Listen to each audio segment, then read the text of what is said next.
Sa harap naman ng banta ng mas tumitinding mga kalamidad, sinulong ni Pangulong Ferdinand R. Marcos Jr. sa ASEAN Plus 3 Summit ang pinaigting na food security lalo pat ang Pilipinas ang isa sa pinakaapektado ng climate change. Mula sa Lao PDR, ang sentro ng balita ihahatid ni Clazel Pardilla. Clazel. Naomi, nagpapatuloy pa rin ang 44th at 45th ASEAN Summit and related summits. Dito yan sa Vientiane, Lao People's Democratic Republic.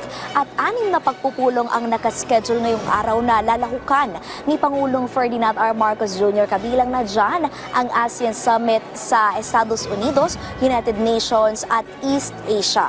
Inaasahan na magiging produktibo ito gaya na lamang ng mga nangyaring pagpupulong kahapon.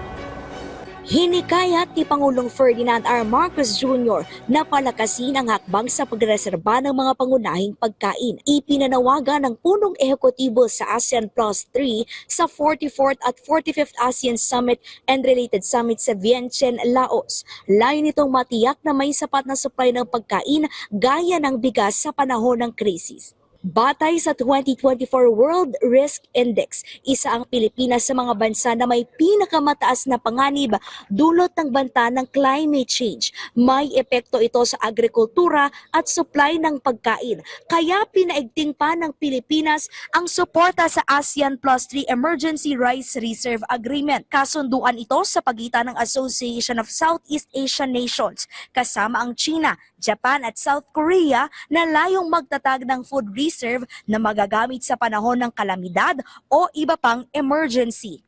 Inihayag ni Pangulong Marcos ang pagtulak na muling pag-aralan ng ASEAN-India Trade and Goods Agreement. Gawin itong mas simple at bawasan ang trade restriction sa pangangalakal. Isa ang India sa mga pinagkukuhanan ng bigas ng Pilipinas at iba pang bansa. Hinikayat din niya ang India na ibahagi ang kanilang best practices bilang pharmaceutical hub at nagbibigay ng mura pero dekalidad na gamot tulad na lamang ng bakuna. Kabilang ang ASEAN-India Summit sa 8 pagpupulong na dinaluhan ni Pangulong Marcos sa ikalawang araw ng ASEAN Summit kahapon. Naomi, mamayang alas 3 ng hapon ang closing ceremony ng 44th at 45th ASEAN Summit and related summits. At inaasahan din na formal lang ibibigay ang chairmanship nito sa Malaysia para sa susunod na taon. Yan na muna ang latest mula rito sa Laos. Balik sa'yo, Naomi. Maraming salamat, Clazel Pardilla.